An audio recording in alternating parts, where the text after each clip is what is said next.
자, 성경을 통해 보면은 바울은 어떤 지역에 가서 전도해서 교회를 세운 후에 그 성도들을 말씀으로 가르치다가 안정이 되면 또 다른 지역으로 건너가서 또 전도하고 또 교회를 세우고 또 가르치고 그런 일을 반복했습니다. 고린도 교회에서 그렇게 해서 세운 교회입니다. 근데 바울이 고린도를 떠나 다른 지역에 가서 사역할 때 오늘 우리가 읽지 않았지만 13절 말씀 보면은 거짓 사도들이 들어와서 잘못된 것을 전했다 그랬습니다. 그들은 바울이 예수님의 12제자 중에 하나가 아니기 때문에 사도가 아니다 그렇게 말하고, 또 흉년이 들어 예루살렘 교회가 어려움에 처했을 때 그 예루살렘 교회를 돕자라고 헌금을 독려한 것을 바울이 치부하기 위해서 그렇게 한 것이다 비난했습니다. 그 소식을 듣고 바울이 스스로를 변호한 것이 바로 오늘 말씀입니다. 자, 요한 3서에 보면은 요한이 내가 그 교회에 편지를 썼는데 그 교인 중에 디오드레베가 우리의 권고를 받아들이지 않았다 그런 말을 했습니다. 이 디오베레가 왜 권고를 받아들이지 않았냐 하면은 그 교회 우두머리가 되고 싶은 욕심 때문에 그랬다 그랬습니다. 디오데베라는 사람이 교회의 어떤 주도권을 쥐고 싶어서 예수님의 12사도 중에 한 사람인 요한이 그 써보낸 편지에서 이런저런 권면한 것을 받아들이지 않았다. 네. 욕심이 지나쳐서 그런 데 됐다. 교회 안에 들어온 욕심이 교회를 망가뜨릴 수도 있다라는 것을 벌써 2000년 전에 이야기했습니다. 자, 오늘 말씀에 나오는 거짓 사도들도 디오드레베와 같은 짓을 했습니다. 왜 그들이 바울을 비난했습니까? 바울과 같은 자리에 앉고 싶었다는 거죠. 가만히 보니까 바울이 교회를 세우고 그 교회에 많은 사람들이 모여들고 바울이 그들을 말씀으로 가르치고 그들을 지도하는 게 부러웠습니다. 그래서 그 자리를 차지하고 싶었어요. 그러나 그 자리를 차지하기 위해서는 바울을 그 자리에서 끄집어 내려야 됩니다. 그래서 바울을 비난하고 그의 사역을 부정적으로 평가한 겁니다. 오늘날 이 현대 교회 안에도 이 교인들이 교회를 중심으로 신앙생활 하면서도 섬길 줄 모르고 칭찬에 인색하고 다른 교우들을 존중히 여기지 아니하고 스스로 높아지고 세상적인 것을 자꾸만 자랑하고 또 뭔가를 받으려고만 하는 사람들이 적지 않습니다. 그런 삶의 자세를 돌아보고 바꾸지 않으면 나도 모르는 사이에 디오데레베 같은 사람이 되어버립니다. 바울은 자신을 변호하기 위해 그동안 자신이 어떤 일을 했는가 말할 수밖에 없게 되었습니다. 결과적으로 그게 자랑이 되어버렸어요. 그래서 16절에 보면은 누구든지 나를 어리석은 자로 여기지 말라라고 부탁하면서 굳이 어리석은 자로 여기고 싶다면 기왕이면 나도 조금 자랑할 수 있는 자로 받아줘라 그랬습니다. 이 어리석은 자라라고 하는 것은 분별이 없다, 바보 같다 그런 뜻입니다. 앞흐로시네라고 하는 말이 그런 뜻입니다. 이 단어는 전능하라고 하는 단어의 기원이 되었다고 하고, 또 복음서에 보면은 예수님의 동생들이 예수님을 미쳤다라고 말할 때 그 단어와 똑같은 단어입니다. 그러니까 바울이 자신이 자랑하는 것, 자기가 지금까지 했던 일을 이야기하는 것은 바보 같은 어리석은 자나 할 일이다라고 말하면서, 그래도 교인들이 잘못된 가르침으로부터 교인들을 보호하기 위해서 내가 조금 이야기하겠다 그렇게 말한 겁니다. 자신이 어떻게 사역했는지 바르게 알릴 수밖에 없다는 거예요. 자꾸만 오해를 하니까. 그래서 바울이 자랑한 것이 무엇입니까? 오늘 우리가 읽은 것 바로 밑에 22, 23절을 보면은 고린도 교회에 들어온 거짓 사도들은 자기들이 바울보다 나은 자다 그랬습니다. 거기에 대해서 바울이 그들이 히브리인이냐 나도 그러하며 이스라엘인이냐 나도 그러하며 그들이 아브라함의 후손이냐 나도 그러하며 그들이 그리스도의 일꾼이냐 나는 더욱 그러하도다 그랬습니다. 히브리인이나 이스라엘 사람이나 아브라함 후손이란 말은 각각 특별한 의미가 있지만 여기서는 그냥 강조한 겁니다. 곧 거짓 사도들이 자기들만이 이스라엘의 진정한 후계자고 자기들만이 하나님의 사도고 그리스도의 일꾼이라는 사실을 강조하기 위해서 그 말을 여러 번 쓴 겁니다. 거짓 사도들은 자기들은 바울이 겪는 고난이 없고 만사 형통하는 사람들이다. 그걸 이야기했어요. 바울이 겪은 고난이 어떠한 건가라고 하는 것은 초대교회 교인들이 아마 말씀을 통해서 많이 들었을 겁니다. 예, 그게 이제 오늘 말씀 23절 이하에 쭉 나오지만, 근데 당시 유대 사회에서는 사람이 고난을 겪는 것은 그가 가진 죄 때문에 그런 것이다. 그런 생각들이 있었습니다. 그래서 유대교회에 입각한 예, 유대주의적인 기독교인의 입장에서 봤을 때는 바울이 고난이 그리 많은 것은 이 사람이 죄를 많이 지었기 때문이다. 당대에도 다 알고 있는 것처럼 바울이 기독교인들을 많이 핍박했거든요. 그런 죄 때문에 그런 것이다. 그러나 우리는 그런 것이 없다. 자랑한 거죠. 그래서 우리야말로 진정한 그리스도 일꾼이다. 그렇게 이야기합니다. 그러자 바울이 자기도 히브리인이고 아브라함의 후손이고 이스라엘 사람이다. 그랬습니다. 자기도 그들과 비교할 수 없을 정도로 좋은 배경을 가진 자다. 그렇게 이야기한 겁니다. 그러나 바울은 거짓 사도들과 달리 자기의 삶이 얼마나 세상적으로 형통하고 복된 삶인가 그걸 자랑하지 않았습니다. 오히려 복음을 위해 하나님 나라를 위해 수고하고 고난받은 것을 말했어요. 왜냐하면 예수 그리스도 안에서 복음에 동참하는 삶은 세상적으로 만사형통하는 것이 아니라 주님과 동행하고 주님의 남은 고난을 채우는 삶이다. 그렇게 말한 겁니다. 예수면 산상설교에서 의를 위해 핍박받고 고난받는 삶이 복된 것이다. 그렇게 이야기했습니다. 바울은 예수께서 가르치신 대로 복음을 위해 고난받는 길을 걸어간 겁니다. 그래서 30절에 보면은 내가 부득불 자랑할진대 나의 약함을 자랑하겠다. 그랬습니다. 세상에서 약한 사람은 때리면 맞아야 되고 모욕을 당하면은 모욕을 당해야 되고 비난 당하면은 가만히 있어야 됩니다. 약한 자가 강한 자에게 대항하다가 큰 화를 입을 수 있기 때문에 약한 자는 어떻게 할 수가 없어요. 어저께 여러분 뉴스 통해서 봤지만은 우크라이나 젤렌스키 대통령이 미국 그 백악관을 방문했다가 트럼프 대통령과 그 부통령한테 그 모욕을 받는 그 장면들을 봤을 거예요. 뉴스에는 잠깐 나왔지만 유튜브에는 그 번역한 자막까지 나와가지고 그 풀 버전이 다 나오더라고요. 보면은 야 어떻게 한 나라의 대통령이 약하다고 해서 이런 말을 듣고 이런 모욕을 듣나 할 정도로 그야말로 망신을 주더라. 망신을 주. 예. 약한 자는 어떻게 할 수가 없어요. 예. 그리고 무시당하고 때리면 맞아야 되고 모욕을 주면 받아들여야 됩니다. 바울이 자신의 약함을 자랑한다라고 하는 것은 본인이 복음을 위해서 그런 일을 겪었다라는 뜻입니다. 그래서 23절 이하에 보면은 바울이 어떤 일을 겪었는가 자세히 소개하는데 수고를 넘치도록 하고 옥에 갇히고 매도 수없이 맞고 여러 번 죽을 뻔했다 고백합니다.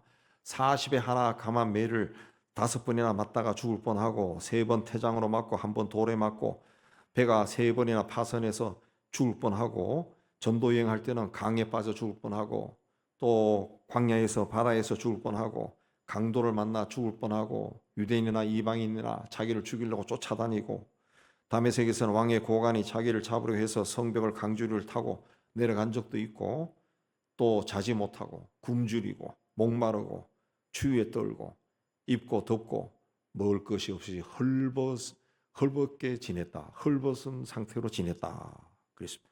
게다가 교회를 생각하면 너무 걱정하고 염려가 많아서 죽을 뻔했다. 그랬습니다. 근데 바울이 고백한 것은 이 자랑거리가 아니죠.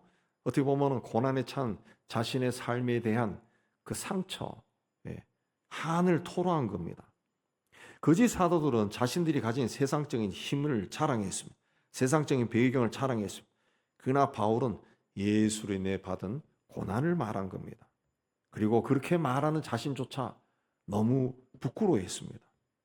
그때나 지금이나 복음이 무엇인지 분명하게 깨닫지 못한 사람은 여전히 자신이 가진 세상적인 것들을 자랑합니다.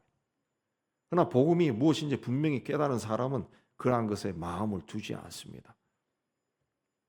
우리도 바울처럼 예수가 누구인지 아는 것이 가장 고상하다고 고백해야 돼요. 그래서 바울처럼 주님과 함께하면서 겪은 것들을 말할 수 있는 여러분이 다 되시기를 주의 이름으로 축복합니다.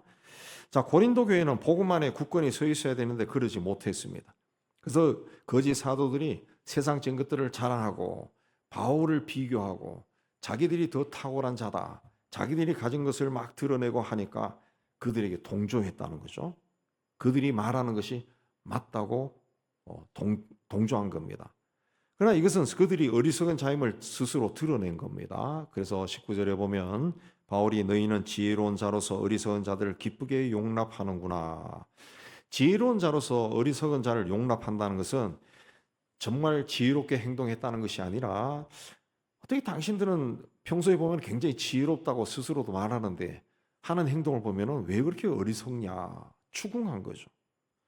거짓 사도들은 유대교에서 완전히 벗어나지 못했습니다. 그래서 그들은 복음 위에 율법을 더한 유대교적인 기독교를 가르쳤습니다. 예수를 믿고 기독교인이 됐다 할지라도 율법을 다 지켜야 된다. 안식일을 지켜야 되고 할례도 해야 된다. 그 율법을 가르쳤어요. 그리고 바울을 비난하면서 자기들이야말로 진정한 지도자다. 바른 길을 가르치는 사람이다. 그렇게 말했는데 고린도 교인들이 그들의 말에 넘어갔다는 거예요. 그 모습을 보다 못한 바울이 20절에서 누가 너희로 종을 삼거나 잡아먹거나 빼앗거나 스스로 높이거나 뺨을 칠지라도 너희가 용납하는구나 하고 개탄했습니다.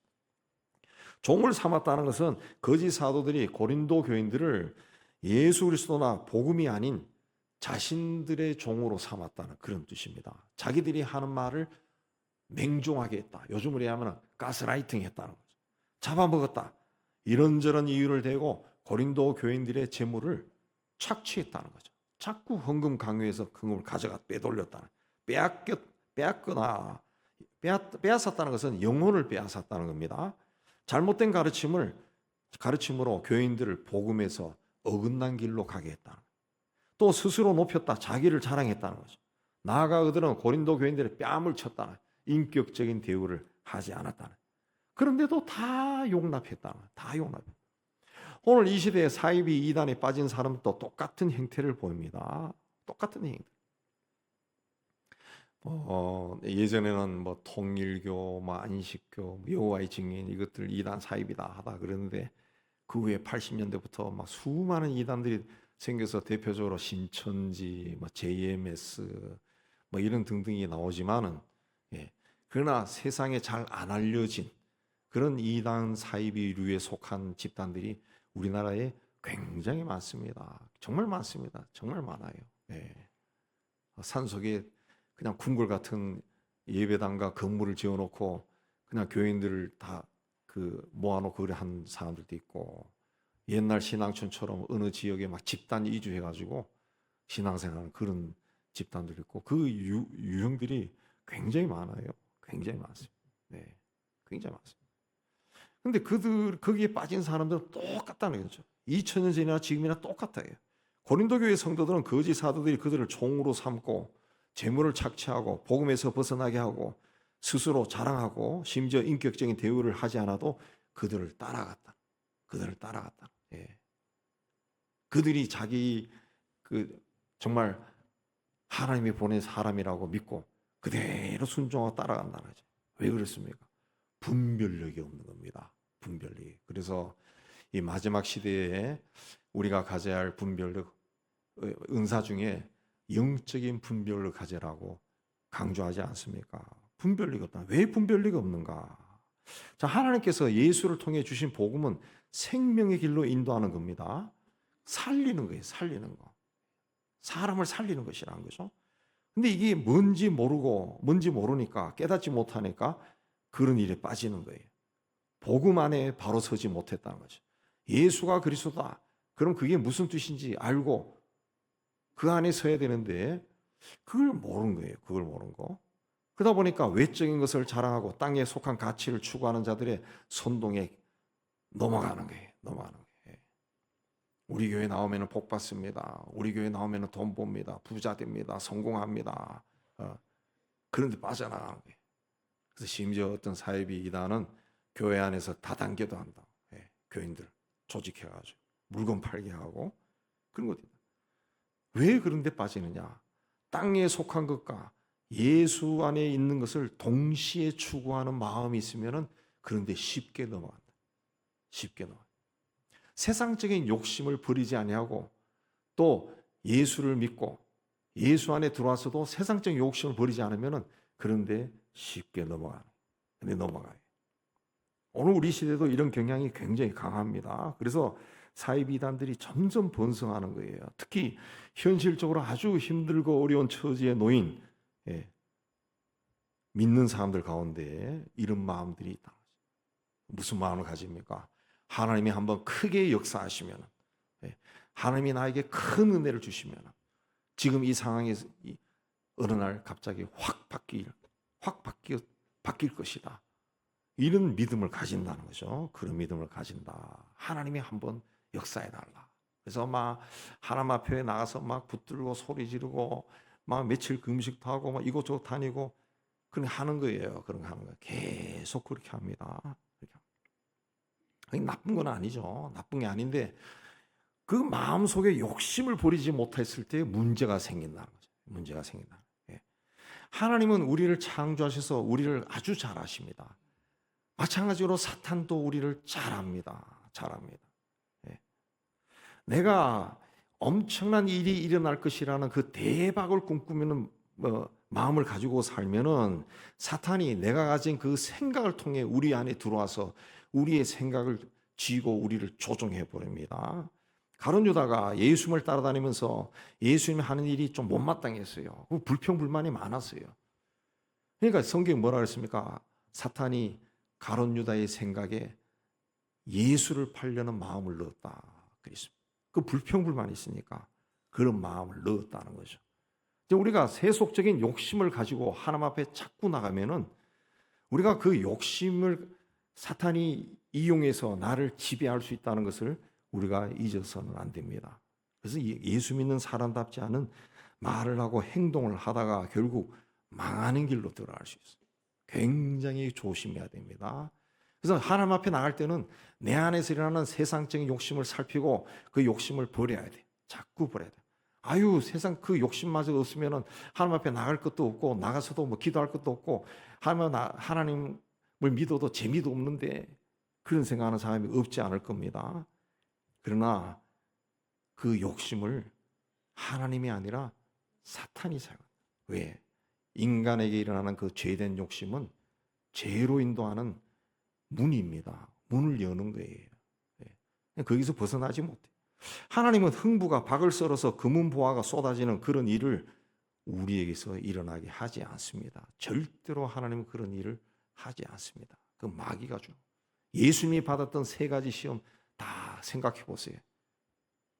네가 내게 절하면 네가 하면 내가 단번에 준다 그랬어요. 하나님은 그런 일을 하지 않습니다. 하나님이 세상을 창조하실 때 어떻게 하셨습니까? 하나하나 질서 있게 창조하셨습니다. 우리의 삶도 하나하나 질서 있게 인도합니다. 그래서 하나님은 한 걸음 내딛는 사람들, 한 걸음씩 하나님의 인도함을 구하는 사람들을 하나님은 성실하게 인도합니다. 지난주에 소개했던 KFC 창업주는 65세에 그 닭튀김을 해가지고 그때 이제 빛을 보기 시작했는데 이 사람이 10대 때부터 그 나이 될 때까지 600번을 실패했다. 600번. 근데 이 사람은 헛된 꿈을 꾸면서 실패한 것이 아니에요. 다 자기 자리에서 일했습니다. 우리 식으로 하면은 그 자본이 없기 때문에 뭘 했느냐? 포장마차에서 일하고, 깡통 위에서 고구마국 팔고, 그다음에 그 사용하지 않아서 버린 주유소 뒤에 창고에서 닭튀김을 해서 팔고. 사람들이 누가 옵니까? 근데 그 집에 가서 먹어보니까 그 친구 닭튀김 맛있대. 그렇게 사람들이 소문 따라 솔솔 오고. 그랬다가 또 돈 모았다가 또 욕심스럽게 투자했다 또 망하고. 그 일을 600번 했다. 600번. 그러나 그는 한 번도 또 절망하지 않았어요. 그러면 또 깡통 위에서 또 고구마국 팔고 호떡국 팔고 떡볶이 만들어 팔고. 그러니까 이 사람은 그 전기를 쭉 보면은 자기 삶의 자리에서 자기가 할 수 있는 자본으로 자기가 할 수 있는 일을 한 거예요. 이 성실하게 나가니까 하나님의 은혜가 인생 말년에 임해서 점점 솔솔 소문나면서 10여 년 만에 번성하게 되니까 여러분 아시는 분 아시겠지만 그것도 자기가 다른 사람이 또 넘겨줬어요. 그리고 자기는 뭘 했냐? 죽기까지 한 10여 년 동안은 하나님이 나에게 이런 은혜를 베푸셨다. 간증하고 다녔다. 네. 그 자기 삶의 자리에서 작은 씨를 뿌리고 거기서 싹이 올라오는 것을 바라보면서 감사하는 사람, 그 성실한 사람, 최선을 다하는 사람을 하나님은 기억하고 축복합니다. 그러나 사탄은 우리에게 대박을 심는 거예요. 이거를 해. 너 크게 될 거야. 내가 너를 크게 쓸 거야. 하나님이 하는 말이 아닙니다. 바울은 눈에 보이는 것을 과시하는 그런 자를 따라가지 말고 나의 가르침을 따르는 것이 옳은 것이다. 가르치기 위해서 내가 어떤 일을 해왔고 내가 걸어오는 그 길에 어떤 일이 일어났는가 그걸 알려줬습니다. 그게 다 뭡니까? 고난의 길이에요. 고난의 길. 그런데 그 고난의 길을 걸었다라고 고난의 길을 걸은 것조차 말하는 것이 스스로 부끄러웠어요. 17절에 내가 말하는 것은 주를 따라 하는 말이 아니요. 이건 주님이 시킨 말이 아니라는 거죠. 오직 어리석은 자와 같이 기탄 없이 자랑하노라. 어리석어서 하는 일이다. 그랬습니다. 어리석은. 내가 주님을 위해 일하면서 이런 일 저런 일 겪은 것을 이야기하는 거, 이거 자랑이 아니고 이렇게 말하는 것조차는 내가 너무 어리석은 바보 같다는 거죠. 근데 왜 이 말을 해야 되냐? 여러분을 살리기 위해서. 예수를 따라가는 길은 그 길이 아니라 이 길이라는 것을 보여주기 위해서 내가 말합니다. 그랬습니다. 어리석어 보여도 우리는 하나님이 기뻐하는 그 길로 걸어가야 돼요. 그게 하나님이 우리가 걸어가기를 원하시는 길입니다. 그 길로 걸어가서 하나님의 은총 속에 있고 하나님이 자랑하는 여러분 다 되시기를 주의 이름으로 축복합니다. 톨스토이의 단편 소설 중에 바보 이반이 있습니다. 옛날 부유한 농부에게 세미온과 타라스와 이반이란 이름을 가진 세 아들과 마리니에아라고 하는 청각장애를 가진 딸이 있었습니다. 세미온은 군인으로 성공해서 귀족의 딸과 결혼하고 타라스 역시 돈을 많이 벌어서 동네 사람들의 부러움을 받았습니다. 그러나 이반은 장애인의 누이와 함께 집에서 농사를 지으며 순박하게 살았습니다. 사람들은 그런 이반을 형들에 비교해서 바보스럽다 그렇게 말했습니다. 사람들은 남들보다 더 많이 가지고 다른 사람들보다 더 높은 자리에 앉고 싶고 사람들로부터 칭찬받으며 살고 싶어합니다. 돈과 성공과 출세와 명예를 추구하면서 평생 뛰어다닙니다. 그들 눈에는 이반처럼 사는 것이 바보스러워 보여요. 그래서 장애를 지닌 동생을 돌보고 함께 살려고 하지 않습니다. 그렇게 하면은 한 번밖에 없는 자신의 인생이 망가질 것이라고 손해 본다고 생각하기 때문에 그렇습니다. 톨스토이 시대나 지금이나 사람이 사는 세상은 2000년 전이나 100년 전이나 별반 다르지 않습니다. 수단과 방법을 다해서 풍요롭게 살고 싶고 더 높은 자리, 더 나은 자리에 올라가고 싶고 자녀들의 성공과 출세를 위해서는 자기가 가진 모든 것을 다 사용하고 자기가 할 수 있는 방법도 다 사용합니다. 심지어는 죄된 일, 악한 일도 서슴없이 합니다. 그리고 그렇게 해서라도 내 자식이 잘 되면은 나는 뭐 인생 살 만큼 살았는데 가지 뭐. 그렇게 하는 부모들도 세상에는 많다는 거예요. 그러나 주님이 원하시는 사람은 세상 기준으로 봤을 때 바보 같은 사람, 어리석은 자라. 어리석은 자는 정신적으로 정서적으로 모자란 사람을 뜻하는 것이 아닙니다. 예수 때문에 하고 싶은 것도 하지 않고 하지 않아도 될 일을 하는 사람이 주님만을 바라보고 주님이 기뻐하신 길을 묵묵히 걸어가는 사람. 예수님은 잘못한 것이 없지만은 십자가에 못 박혀 죽으셨어. 우리를 구원하기 위해 스스로 어리석은 자가 되신 거예요. 스데반 집사는 예수 때문에 돌에 맞아 죽었습니다. 예수님과 스데반은 죽어가면서도 이 죄를 저희에게 돌리지 마옵소서라고 기도했습니다. 세상 기준으로 보면 정말 바보 같은 어리석은 자였다. 콘스탄틴 황제가 그 기독교를 로마의 국교로 선포한 후에 AD 325년에 제1차 종교회의가 니케아에서 개최되었습니다. 최초의 교회 회의가 개최되는데 그때 모인 그 사람들이 각 지역에 대표되는 사람들이 한 300명이었는데 그 사람들이 기독교가 국교화되기 전에 예수 믿는다는 이유로 이런저런 핍박받고 고난을 받아서 모인 사람들이 거의 대부분이 한쪽 눈이 없거나 또 팔이 없거나 다리가 불구자거나 이렇게 각종 장애를 가진 사람들이 모였다고 그렇게 전해집니다. 모세는 어리석은 자였습니다. 그런 왕궁의 부귀영화를 버리고 자기 민족과 함께 고통을 겪는 생활을 택했습니다. 어리석지 않으면 할 수 없는 생입니다. 또 80세부터 120세까지 인생의 말년을 광야에서 보냈습니다. 하나님 명령에 순종해서 고난의 길을 걸어간 거예요. 또 자기 평생을 통해 백성들을 가나안 땅으로 인도하는 일을 했지만 정작 본인은 단 한 번 하나님의 말씀에 불순종해서 가나안 땅을 밟아보지도 못하고 느보산에서 죽었습니다. 세상 기준으로 보면 실패한 인생처럼 보입니다. 그러나 그는 하나님 앞에서 철저하게 어리석은 자로 살았습니다. 그래서 오늘날 모세를 어리석은 자라고 말하지 않습니다. 하나님의 위대한 종이라고 이야기합니다. 바울도 세상 기준으로 보면 누구보다 자랑할 것이 많은 사람입니다. 좋은 집안에 또 학문적 능력도 탁월하고 열정이 있는 사람이었어요. 그가 가진 능력으로 당세대에 그렇게 살았다면 엄청나게 돈을 많이 벌었을 것이고 사회적인 지위도 상당히 높은 자리에 올라갔을 겁니다. 그러나 그는 자신을 창조하신 하나님을 위해서 자기를 구원한 예수를 위해 살았습니다. 그래서 오늘날까지 사람들은 바울을 이해할 때 꼭 사도 바울이라고 그렇게 이해합니다. 그는 눈에 보이지 않는 영원한 것을 위해 살았던 사람. 그렇게 살기 위해서는 주님 앞에서는 철저하게 어리석은 자가 되어요. 예수는 세상을 구원하기 위해 모든 것을 버렸습니다. 대제사장 가야바의 집에 끌려갔을 때 사람들이 예수의 눈을 가리고 손으로 때리면서 누가 때렸는지 맞춰보라고 조롱했습니다. 로마 군인들은 예수의 손에 갈대를 쥐어주고 예수를 조롱하고 얼굴에 침을 뱉고 갈대로 머리를 때렸습니다. 그러나 예수는 자신을 십자가에 못 박는 사람들을 위해 저들을 용서해달라 기도했습니다. 어떻게 그렇게 할 수 있었을까요? 우리를 구원하기 위해 스스로 어리석은 자가 되기로 하셨기 때문에 그렇습니다.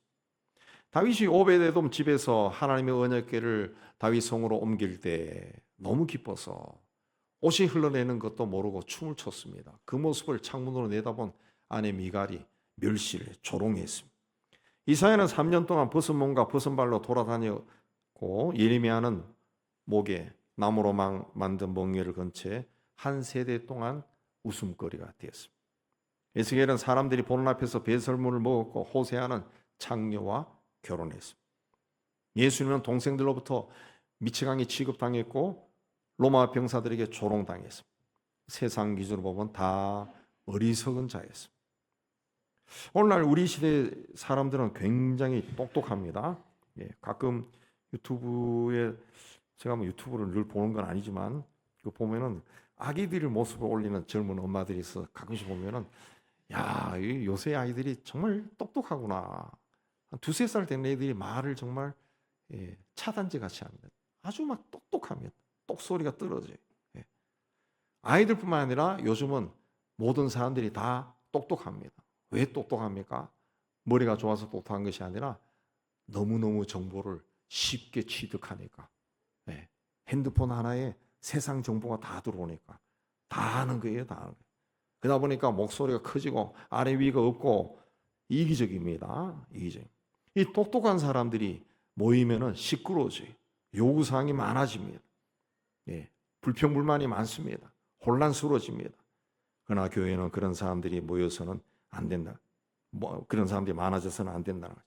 하나님 앞에서 스스로 어리석은 자의 길을 걸었던 모세와 같은 다윗과 같은 그런 사람들이 많아야 돼요. 바울과 스데반과 같은 예수를 위해 어리석은 자가 데려가는 사람들이 많아야 됩니다. 그런 사람들이 많은 교회가 은혜로 충만하고 그런 교회를 하나님이 사용하십니다.